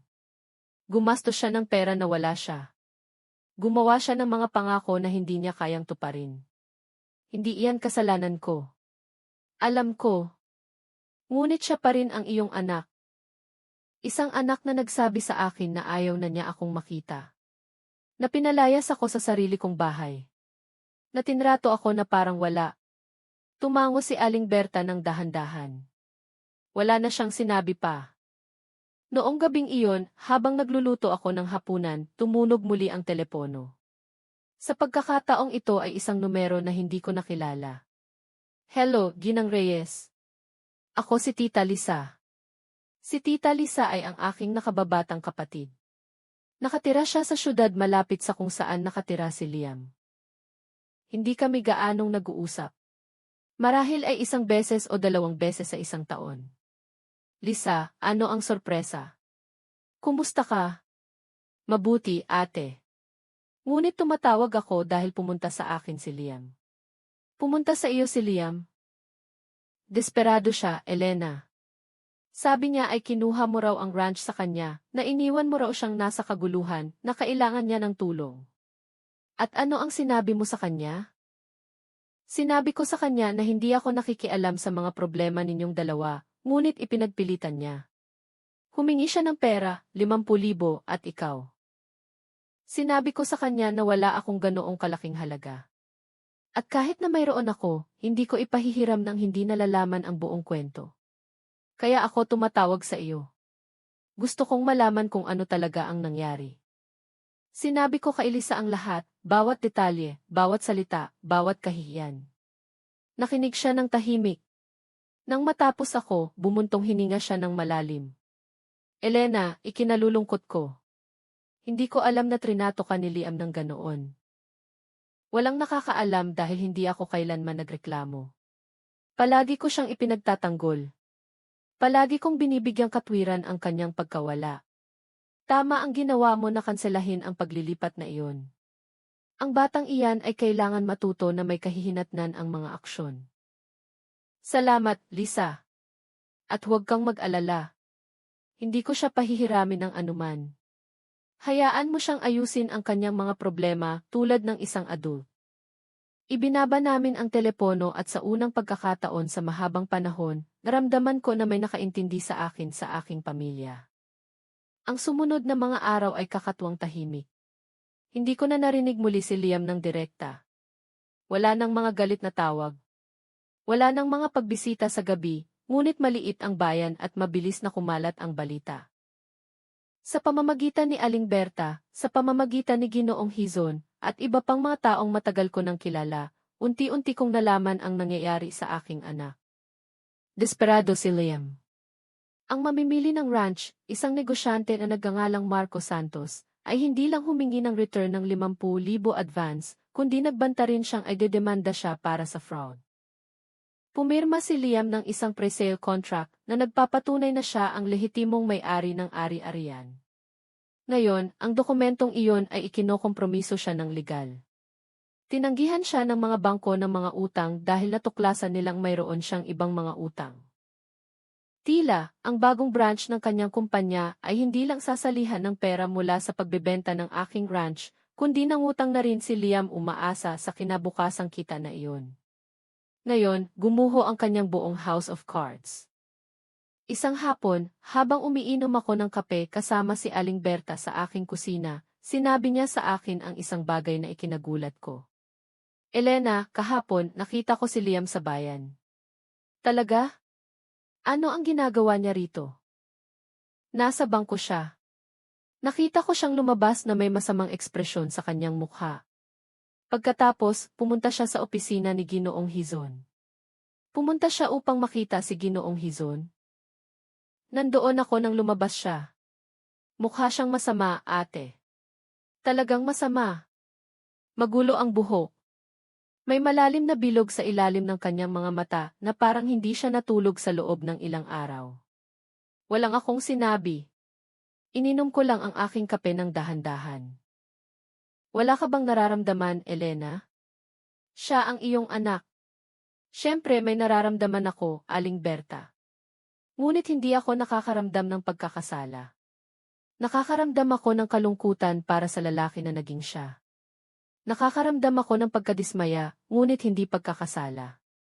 Tumango si Aling Berta.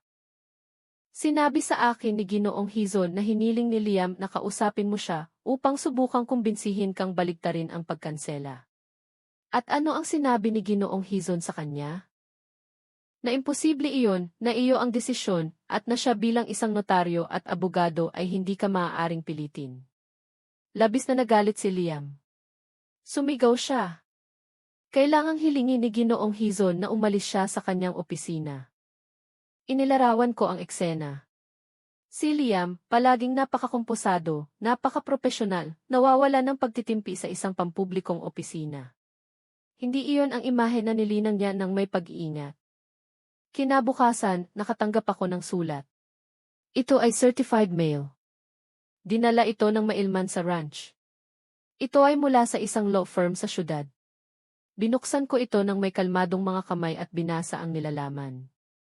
Ito ay isang formal na demanda. Inakusahan ako ni Liam ng emotional manipulation, breach of trust, at panlilinlang sa kanya na pumirma ng mga dokumento sa ilalim ng maling pangako. Hiningi niya na kumpletuhin kaagad ang paglilipat ng ranch, o kung hindi, babayaran ko siya ng kabayaran na 900,000 para sa mga pinsala. Binasa ko ang buong demanda. Puno ito ng mga marangyang legal na termino, mga akusasyon na tila seryoso sa papel, ngunit walang tunay na substansya. Naghahagi si Liam ng mga dart sa hangin, umaasang may tatama. Tinawagan ko si Ginoong Hizon. Binasa ko sa kanya ang demanda sa telepono. Elena, wala itong legal na batayan. Ito ay isang estratehiya ng panggigipit. Umaasa sila na matatakot ka at susuko. Ano ang dapat kong gawin? Kailangan mo ng isang litigation attorney upang kumatawan sa iyo. Kilala ko ang isang napakahusay. Ang kanyang pangalan ay Vincent Pascual. Siya ay mula sa syudad. Ngunit mayroon siyang maraming karanasan sa mga kaso ng ari-arian ng pamilya. Gusto mo bang hilingin kong makipag-ugnayan siya sa iyo? Pakiusap. 2 araw pagkaraan, dumalaw si Vincent Pascual sa akin. Siya ay isang lalaking mga 50 taong gulang na may seryoso, ngunit mabait na ekspresyon. Umupo siya sa tabi ko sa sala at sinuri ang lahat ng dokumento. Ang demanda ni Liam, ang mga papeles ng kinanselang paglilipat, ang mga titulo ng ari-arian, lahat ng iyon. Ginang Reyes, napakasimple ng kasong ito mula sa legal na pananaw. Hindi ka gumawa ng anumang krimen. Walang fraud. Walang manipulation. Hindi kailanman natapos ang paglilipat. At may karapatan kang kanselahin ito. Hindi magtatagumpay ang demanda na ito. Sigurado ka ba? Ganap. Ngunit magiging isang nakakainis na proseso. Magpipilit ang iyong anak. Hahabain niya ang trial hanggat kaya niya. Susubukan kanyang pagudin. Hindi ako mapapagod, Ginoong Pascual. Ngumiti siya ng bahagya. Nakikita ko iyan. Kung gayon, magpapatuloy kami sa depensa. Isusumiti ko ang tugon sa demanda at hihilingin namin na i-dismiss ito dahil sa kawalan ng merito. Gaano katagal ito abutin? Mga buwan? Baka 1 taon? Depende kung gaano kapilit ang iyong anak. May oras ako. 1 linggo pagkaraan, lalong lumala ang sitwasyon ni Liam. Dinalhan ako ni Aling Berta ng balita. Elena, ay dinemanda ni Marco Santos si Liam para sa fraud at breach of contract. Inaasahan ko iyan. Ngunit mayroon pa. Tila, nalaman ng mga partners ni Liam sa kanyang kumpanya ang lahat ng kanyang problema sa pananalapi at nagpasya silang humiwalay sa kanya. Binuwag nila ang partnership. Nawala ni Liam ang kanyang kumpanya, hindi ang buong kumpanya. Ngunit nawala niya ang kanyang mga partners at kung wala sila hindi niya maaaring buksan ang bagong branch. Gumuho ang kanyang buong plano. Nanatili akong tahimik. Itinayo ni Liam ang kanyang buhay sa syudad ng may pag-iingat. Ang kanyang imahe bilang isang matagumpay na negosyante, ang kanyang network of contacts, ang kanyang reputasyon, at ngayon ay gumuho ang lahat dahil binilang niya ang kanyang mga sisiw bago pa man mapisa. Alam mo ba ang iba pa? Narinig ko na ibinenta niya ang kanyang truck. Kailangan niya ng pera upang bayaran ang ilang kagyat na utang. Ang truck na labis niyang gusto. Ang ginamit niya upang lumayo sa akin ng araw na iyon pagkatapos sumigaw sa akin. Nang hapong iyon, habang pinapakain ko ang mga manok, naisip ko ang lahat ng nangyari. Kung paano ang isang desisyon ay nagdulot ng avalanche. Ngunit ang desisyon na iyon ay hindi akin. Kay Liam iyon. Pinili niyang tratuhin ako ng masama. Pinili niyang umasa sa pera na wala siya. Pinili niyang gumawa ng mga pangako na hindi niya kayang tuparin. Nag-react lang ako. Pinrotektahan ko lang ang akin. Isang gabi, halos 3 linggo pagkatapos ng lahat, huli nang tumunog ang telepono. 11:00 ng gabi. Tiningnan ko ang aparato ng may pagdududa. Sumagot ako, "Hello, Mati." Ako iyan. Si Liam, ngunit ang kanyang boses ay tila iba, basag, pagod. Liam, kailangan kitang kausapin. Nag-uusap tayo. Nagkaroon ng mahabang katahimikan. Kailangan mong pakinggan ako. Pakiusap. Nakikinig ako. Narinig ko siyang humihinga sa kabilang dulo na parang nagtitipon siya ng lakas ng loob upang magsalita. May problema ako, mamalaking problema. Alam ko. Nawala ko ang aking mga partners. Nawala ko ang mahahalagang kontrata. May utang ako na hindi ko kayang bayaran. At idinedemanda ako ni Ginoong Santos. Kung matatalo ako sa judgment na iyon, ganap akong masisira. Wala akong sinabi. Naghintay lang ako. Kailangan mong tulungan ako. Kailangan mong ibalik sa akin ang ranch o kahit pahiramin mo ako ng pera upang makaalis sa sitwasyong ito. Liam, sinabi mo sa akin na hindi mo na ako kailangan sa buhay mo. Alam ko. Alam ko. At pinagsisisihan ko. Galit ako. Sinabi ko ang mga bagay na hindi ko dapat sinabi. At ngayon na may problema ka, ngayon mo ako kailangan. Ma, pakiusap. Ilang beses ba akong pumunta sa syudad upang dalawin ka at halos hindi mo ako pinapasok sa iyong opisina? Ilang beses ba akong tumawag sa iyo at hindi ka sumasagot? Ilang Pasko ba akong nag-iisa na naghihintay sa iyo? Ma, alam kong naging masamang anak ako. Alam kong binigo kita, ngunit hindi ko kayang mawala ang lahat dahil dito. Hindi ka nawawala ang lahat dahil dito. Nawawala mo ang lahat dahil sa iyong sariling mga desisyon. Dahil sa paggastos ng pera na wala ka. Dahil sa paggawa ng mga irresponsableng business deals. Dahil sa pag-asa sa isang bagay na hindi kailanman sa iyo. Ang ranch ay akin. Ibinigay mo sa akin. Ibibigay ko sana sa iyo hanggat hindi mo ako trinato na parang wala. Bumagsak si Liam. Narinig ko ang kanyang boses na naubusan ng hininga. Pakiusap, maibigay mo ako. Tulungan mo ako. Sa unang pagkakataon sa buong sitwasyong ito, nakaramdam ako ng isang bagay na kahawig ng awa. Ngunit hindi iyon sapat upang baguhin ang aking desisyon. Liam, tinulungan kita sa buong buhay mo. Binigyan kita ng edukasyon. Binigyan kita ng mga pagkakataon. Ibibigay ko sana sa iyo ang aking pamana. At hinamak mo ang lahat. Ngayon, kailangan mong ayusin ang iyong mga problema tulad ng isang adult. Ma, magandang gabi, Liam. At ibinaba ko ang telepono. Pagkatapos ng pagbaba ng telepono, matagal akong umupo sa dilim ng sala. Mahirap marinig si Liam na nagmamakaawa. Hindi dahil sa awa ang naramdaman ko, kundi dahil kinumpirma nito ang isang bagay na alam ko na. Hinahanap lang ako ng aking anak kapag may kailangan siya. Hindi para sa pagmamahal, kundi dahil sa pangangailangan. Ang sumunod na mga araw ay nasaksihan ang huling pagbagsak ni Liam. Dumating ang balita ng paisa-isa, ngunit kinumpirma ng bawat isa na ganap na gumuho ang kanyang buhay. Dumating si Aling Berta isang umaga na may sariwang impormasyon mula sa bayan.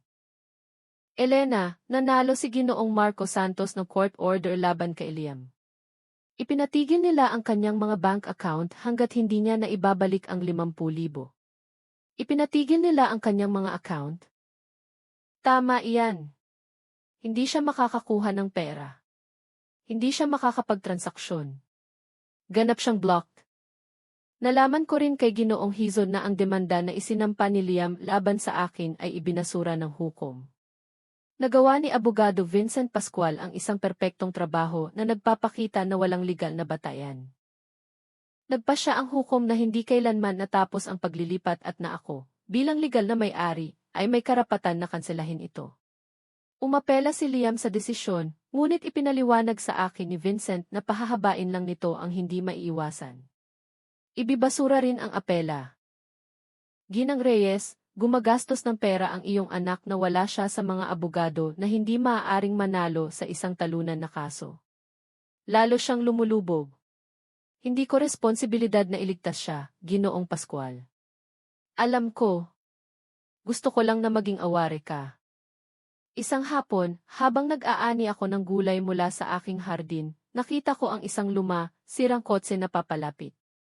Hindi ito ang truck ni Liam. Ito ay isang rental car, maliit at mura. Lumabas ang aking anak. Halos hindi ko siya nakilala. Nawalan siya ng timbang. May malalim na bilog sa ilalim ng kanyang mga mata, hindi nag-ahit, gusot ang damit. Mukha siyang isang taong nalubog sa pinakamasamang kalagayan. Naglakad siya patungo sa akin ng dahan-dahan na parang bawat hakbang ay may pagsisikap. Patuloy akong humahatak ng mga kamatis mula sa mga baging nang hindi direktang tumitingin sa kanya. Miney! Liam, maaari ba kitang kausapin? Nagsasalita ka. Nakatayo siya doon, nakasuksok ang mga kamay sa kanyang mga bulsa, nakatingin sa lupa. Nawala ko ang lahat. Ang kumpanya, ang mga partners, ang apartment. Kinailangan kong lumipat sa isang inupahan na silid. Wala akong pera para kumain. Well, tumingala ako at tiningnan siya. Inasahan kong makaramdam ng isang bagay. Awa, kalungkutan. Ngunit wala lang ang naramdaman ko. At sinabi mo sa akin iyan para sa anong dahilan? Para makita mo kung ano ang sanhi mo. Ang sanhi ko? Liam, wala akong sanhi. Nangutang ka. Gumastos ka ng pera na wala ka. Gumawa ka ng mga pangako na hindi mo kayang tuparin. Pinrotektahan ko lang ang akin. Kung ibinigay mo sa akin ang ranch tulad ng ipinangako mo, wala sana sa lahat ng ito ang nangyari. Kung trinato mo ako ng may kaunting paggalang, sa iyo sana ang ranch. Ngunit pinili mong sumigaw sa akin, pinili mong paalisin ako, pinili mong sabihin sa akin na hindi mo na ako kailangan. Kinuyom ni Liam ang kanyang panga. Ito ba ay paghihiganti para sa iyo? Mas masaya ka ba na nakikita akong ganito? Hindi ito paghihiganti. Ito ay kahihinatnan. Matuto kang magkaiba. Ako ang iyong anak. Ang iyong nag-iisang anak. At ako ang iyong ina. Ang iyong nag-iisang ina. Ngunit wala iyan sa iyo nang trinato mo ako na parang basura. Umusad siya ng isang hakbang patungo sa akin. May pagkadismaya sa kanyang mga mata. Bigyan mo ako ng pagkakataon. Hayaan mo akong manirahan dito sa ranch. Kaya kong magtrabaho sa lupa. Kaya kitang tulungan. Kailangan ko lang ng isang lugar upang manatili habang inaayos ko ang aking mga problema. Magtrabaho sa lupa. Ikaw, ang lalaking nagsabi na hindi siya magsasaka, na mayroon siyang degree, na ang mundong ito ay hindi para sa kanya. Desperado ako, mawala na akong pupuntahan. Nagkaroon ka ng buhay sa syudad. May mga kaibigan ka, mga partners. Bakit hindi ka nila tinulungan? Lahat sila ay lumayo nang makita nilang nasa problema ako. Walang sumasagot sa aking mga tawag. Napakakaiba. Kapag may pera ka, nandoon sila. Kapag nawala mo iyon, nawala sila. Tulad mo sa akin. Kapag kailangan mo ako, nandoon ako. Kapag inakala mong hindi mo na ako kailangan, pinalayas mo ako. Hinagod ni Liam ang kanyang mga kamay sa kanyang mukha. Mukha siyang babagsak. Ano ang gusto mong gawin ko? Lumuhod siya, humingi ng tawad, umiyak. Wala akong gusto mula sa iyo, Liam. Hindi na. Pakiusap, managmamakaawa ako. Hindi na ako maaaring bumaba pa. Kung gayon, matuto kang tumayo ng mag-isa. Tulad ng ginawa ko nang mamatay ang iyong ama. Tulad ng ginawa ko sa bawat pagkakataon na umalis ka at iniwan akong mag-isa. Hindi iyan pareho. Tama ka. Hindi iyan pareho dahil wala akong sinuman upang tulungan ako. At mayroon kang ina na nagbigay sa iyo ng lahat. Ngunit hinamak mo siya. Nagsimulang umiyak si Liam. Tunay na luha ang umago sa kanyang mukha nang walang kontrol. Ito ang unang pagkakataon na nakita ko siyang umiyak simula nang siya ay bata pa. Nagsisisi ako. Sobra akong nagsisisi. Naging masamang anak ako. Naging makasarili ako. Naging malupit ako. Ngunit pakiusap, huwag mo akong iwan na ganito. Liam. Sa loob ng maraming taon, inilagay ko ang aking sarili sa una. Isinakripisyo ko ang aking buhay para sa iyo. Nagtrabaho ako hanggang sa bumagsak ako upang magkaroon ka ng mga pagkakataon. At nang sa wakas ay kailangan ko ng kaunting paggalang. Tinanggihan mo iyon sa akin. Ngayon ay dumating ka dahil wala kang opsyon. Hindi dahil sa mahal mo ako. Hindi dahil sa napagtanto mo na trinato mo ako ng masama. Dumating ka dahil may kailangan ka. Nangangako akong nagbago ako. Nangangako akong naintindihan ko. Kailan mo naintindihan, Liam? Nang mawala mo ang pera. Nang umalis ang iyong mga partners. Nang ikaw ay naiwan mag-isa. Hindi iyan pag-unawa. Iyan ay pagkadismaya. Bumagsak siya sa kanyang mga tuhod sa lupa sa hardin. Nagkadikit ang mga kamay, nagmamakaawa, para sa pinakamamahal mo. Tulungan mo ako. Wala na akong ibang kasama. Ang makita siya ng ganoon ay masakit. Hindi ako magsisinungaling. Ang makita ang aking anak na nakaluhod, sirang-sira, ay isang imahe na hindi ko kailanman naisip na masisilayan ko, ngunit may isang bagay sa loob ko ang nanatiling matatag. Isang bagay na alam na kung susuko ako ngayon, babalik ang lahat sa dati. Kukunin niya ang kailangan niya at aalis muli. Bumangon ka, Liam. Ma, bumangon ka. Dahan-dahan siyang tumayo. May lupa sa kanyang mga tuhod, luha sa kanyang mukha. Umalis ka rito. Umalis ka at huwag nang bumalik. Pinaaalis mo ako. Pinakakawalan kita. Tulad ng pagpapakawala mo sa akin. Wala akong pera para sa gasolina upang makabalik. Pumasok ako sa bahay. Kumuha ako ng 200 mula sa aking pitaka. Bumalik ako at ibinigay sa kanya. Ito ang huling bagay na matatanggap mo mula sa akin. Gamitin mo ito upang makabalik sa syudad. Gamitin mo ito upang magsimula mula sa wala, ngunit huwag mo na akong hanapin muli. Kinuha ni Liam ang pera nang nanginginig ang mga kamay. Galit na galit ka ba talaga sa akin? Hindi ako galit sa iyo, Liam. Hindi ko lang kailangan ka sa buhay ko, tulad ng hindi mo ako kailangan sa iyo. Tumayo siya ng ilang segundo pa na parang naghihintay sa akin na magbago ng isip, ngunit hindi ako nagbago. Sa wakas, lumingon siya at naglakad patungo sa kanyang rental car. Sumakay siya, in-start ito at umalis. Pinanood ko siyang lumayo sa dirt road hanggang sa mawala siya. At sa pagkakataong ito, wala akong naramdaman, hindi kalungkutan, hindi ginhawa, tanging katiyakan na isinara ko ang isang pinto na matagal nang dapat isinara. Bumalik ako sa aking hardin. Patuloy akong nag-aani ng mga kamatis. Puno ang mga halaman. Magiging magandang panahon. Noong gabing iyon, dumalaw si Aling Berta sa akin. Sinabi ko sa kanya ang nangyari. Nakinig siya sa akin ng tahimik, hawak ang aking kamay. Kumusta ang pakiramdam mo? Malaya. Iyan ang katotohanan. Sa unang pagkakataon sa loob ng maraming taon, naramdaman kong malaya ako. Malaya mula sa pagkakasala. Malaya mula sa obligasyon. Malaya mula sa pag-asa sa isang taong hinding-hindi magbibigay niyon. Elena, napakatapang mo. Hindi ako matapang, Aling Berta. Ginawa ko lang ang dapat kong ginawa matagal na ang nakakaraan. Umupo kami sa porch hanggang gabi, pinagmamasdan ang mga bituin, umiinom ng kape, nag-uusap tungkol sa mga simpleng bagay, tungkol sa ani, tungkol sa panahon, tungkol sa mga plano para sa susunod na taon. Umalis si Liam sa aking buhay sa parehong paraan na pumasok siya, umiiyak. Ngunit sa pagkakataong ito, hindi ako tatakbo upang aliwin siya. 6 na buwan ang lumipas simula nang huling makita ko si Liam. 6 na buwan ng lubos na katahimikan. Walang mga tawag. Walang mga sulat. Walang mga pagbisita. Parang nawala ang aking anak sa mukha ng lupa, at ako, sa kabila ng lahat ng odds, ay ayos lang. Umunlad ang ranch.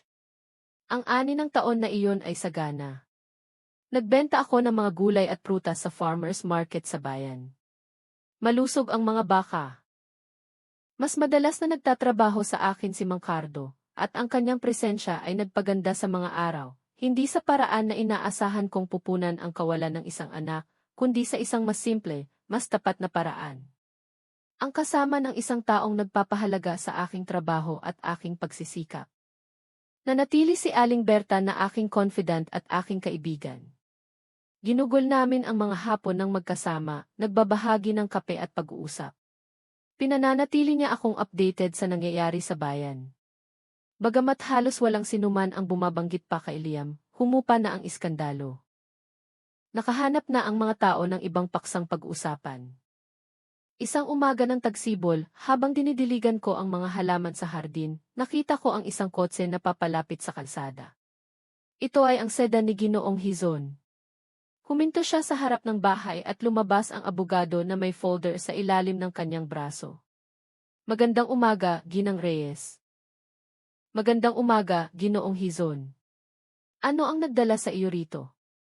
Kailangan mong pirmahan ang ilang dokumento. Formalidad lang, ngunit mahalaga. Pumasok kami sa bahay. Binuksan ni Ginoong Hizon ang kanyang folder at kumuha ng ilang papeles. Naaalala mo ba ang apela na isinampa ni Liam? Naaalala ko. Ito ay tiyak na tinanggihan. Kinumpirma ng Superior Court na kumilos ka sa loob ng iyong legal na karapatan. Sarado na ang kaso. Hindi ka na maaaring idedemanda ni Liam muli para sa bagay na ito. Naramdaman kong may isang bigat na hindi ko alam na dala-dala ko pa rin. Umangat ito mula sa aking mga balikat. Kaya tapos na ang lahat ng legal. Ganap na sa iyo ang ranch na walang anumang nakabinbing dispute. Kailangan mo lang pirmahan ang mga dokumentong ito upang i-update ang mga records. Pumirma ako kung saan niya itinuro. Selyo ni Ginoong Hizon ang lahat ng kanyang opisyal na selyo. Ginang Reyes, kung papayagan mo akong magbigay ng personal na komento, sige, Ginoong Hizon. Nagtrabaho ako bilang abogado sa loob ng 40 taon. Marami na akong nakita na mga pamilyang sumisira sa kanilang sarili dahil sa pera at ari-arian, ngunit gumawa ka ng isang bagay na napakakaunting tao ang mailakas ng loob na gawin. Inuna mo ang iyong sarili. At hindi iyan pagiging makasarili. Iyan ay dignidad. Salamat, Ginoong Hizon. Malaki ang ibig sabihin niyan mula sa iyo. Nang umalis siya, umupo ako sa sala na nakatingin sa mga pinirmahang dokumento. Opisyal na tapos na ang lahat. Natapos na ang legal na labanan. Akin ang ranch. Akin ang buhay ko. Nang hapong iyon, nagpa siya akong gumawa ng isang bagay na matagal ko nang ipinagpapaliban. Nagpunta ako sa aking silid at inilabas ang lahat ng larawan ni Liam na itinago ko. Kumpletong mga album ng kanyang pagkabata, ng kanyang kabataan, ng kanyang pagtatapos. Mga larawan namin ng magkasama sa mas magagandang panahon. Tiningnan ko ang mga ito isa-isa, hindi nang may kalungkutan, kundi nang may katahimikan ng isang taong nakatingin sa isang saradong kabanata. Ang bumingiting batang iyon ay wala na. Ang binata na puno ng mga pangarap ay naging isang lalaki na hindi ko kilala. At ayos lang iyan. Ganoon ang buhay. Nagbabago ang mga tao. Nagtatapos ang mga relasyon. Inilagay ko ang mga larawan sa isang kahon at inilagay ito sa mataas na bahagi ng aparador. Hindi ko itinapon ang mga ito, ngunit hindi ko rin iniwan ang mga ito na nakikita. Bahagi lang sila ng aking nakaraan, wala nang iba pa. Isang linggo pagkaraan, dumalaw si Lisa, ang aking kapatid, sa akin. Dumating siya sakay ng bus mula sa syudad at nanatili sa akin sa loob ng 3 araw. Ito ang unang pagkakataon sa loob ng maraming taon na kami ay nagkaroon ng tunay na oras na magkasama. Isang gabi habang naghahapunan kami, tinanong niya ako, may alam ka ba tungkol kay Liam? Wala. Ikaw? Nakasalubong ko siya isang buwan na ang nakakaraan sa syudad. Nagtatrabaho siya bilang isang sales clerk sa isang tindahan ng damit. Bilang isang sales clerk. Nakita niya ako, ngunit nilingon niya ang kanyang mukha. Ayaw niya akong kausapin. Kumusta ang hitsura niya? Pagod, malungkot, ngunit buhay. Tumango ako ng tahimik. Buhay si Liam. Nagtatrabaho siya. Nakaligtas siya. Iyon lang ang kailangan kong malaman. Wala ka bang pagnanais na hanapin siya? Upang malaman kung kumusta talaga siya. Hindi, Lisa. Kinuha niya ang kanyang landas. Kinuha ko ang akin. At kung balang araw ay babalik siya, kung balang araw ay babalik siya ng may tunay na pagpapakumbaba, ng may tunay na pagbabago. Marahil ay pakikinggan ko siya. Ngunit hindi ko siya hihintayin. Hindi ako mamumuhay na nakakapit sa posibilidad na iyon. Hinawakan ako ng aking kapatid sa kamay. Mas malakas ka kaysa sa inaakala mo, Elena. Kinailangan kong maging. Wala akong pagpipilian. Patuloy na lumipas ang mga buwan. Dumating ang taglagas na may mga kulay ginto. Pagkatapos ay taglamig na may banayad na lamig. At pagkatapos ay isa pang tagsibol. Nagpatuloy ang buhay sa ranch sa natural na ritmo nito. Pagtanim, pag-aani, pag-aalaga, pamumuhay. Ako ay naging 66, napapaligiran ng mga kaibigan. Nag-organisa si Aling Berta ng isang maliit na party sa aking bahay. Dumating ang mga kapitbahay mula sa kanayunan. Sina Mang Cardo at ang kanyang pamilya. Si Ginoong Hizon kasama ang kanyang asawa. Naglakbay si Lisa mula sa syudad. Ito ay isang simpleng pagdiriwang, ngunit puno ng tunay na pagmamahal. Habang hinihiwa ko ang cake, tiningnan ko ang paligid. Lahat ng mga taong iyon ay nandoon dahil sa gusto nila. Hindi dahil sa obligasyon, hindi dahil sa interes, kundi dahil lamang sa tunay na pagmamahal. At napagtanto ko na mas marami akong pamilya kaysa sa akala ko. Hindi necessarily pamilya sa dugo, ngunit pamilya pa rin. Isang hapon, halos isang taon pagkatapos ng lahat ng nangyari, nakaupo ako sa porch pinagmamasdan ang paglubog ng araw nang marinig ko ang telepono. Isang hindi kilalang numero. Hello, Ginang Elena Reyes. Ako iyan. Ako si Paula Mendez. Ako ay isang social worker sa General Hospital sa syudad. Mayroon akong Liam Santiago na nakarehistro rito, at ikaw ang lumabas bilang kanyang emergency contact. Kumalabog ang aking puso sa loob ng isang segundo. May nangyari ba sa kanya? Minor na aksidente lang. Walang seryoso.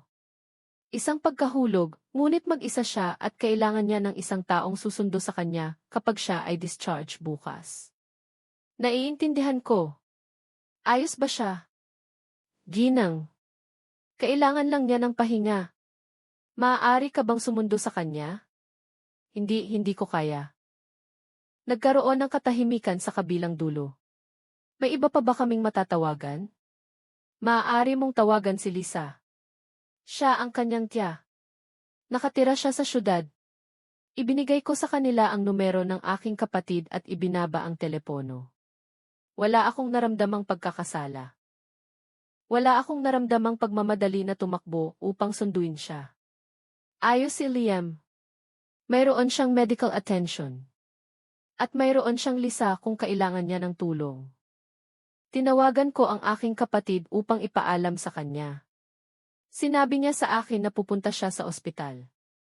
Ayaw mo bang malaman kung kumusta talaga siya? Lisa, kung gusto akong kausapin ni Liam, alam niya kung saan ako hahanapin. Ngunit hindi ko siya hahabulin.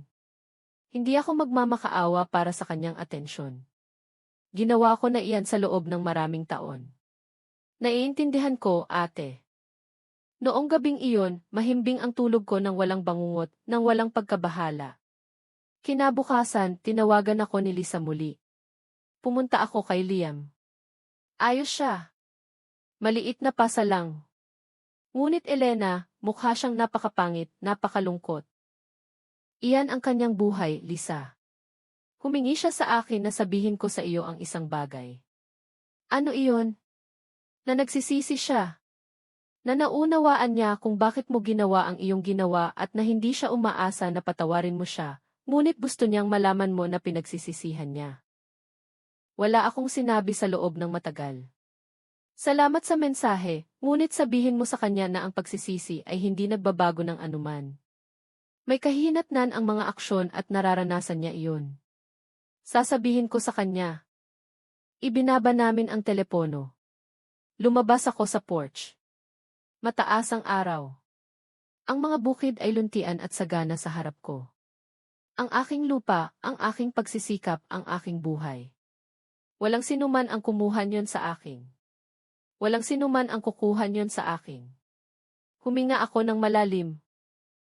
Amoy basa ang lupa at ligaw na bulaklak. Narinig ko ang huni ng mga ibon. Naramdaman ko ang init ng araw sa aking mukha at mumiti ako dahil natutunan ko ang pinakamahalagang aral sa lahat. Ang pagmamahal sa sarili ay hindi na pag-uusapan. Hindi ipinipit ang dignidad. At minsan ang pagpapakawala sa pinakamamahal mo ang pinakamalaking pagmamahal sa sarili na magagawa mo. Nawala ni Liam ang 800,000 sa lupa, ngunit nakamit ko ang isang bagay na priceless. Ang aking kalayaan, ang aking kapayapaan, ang aking dignidad.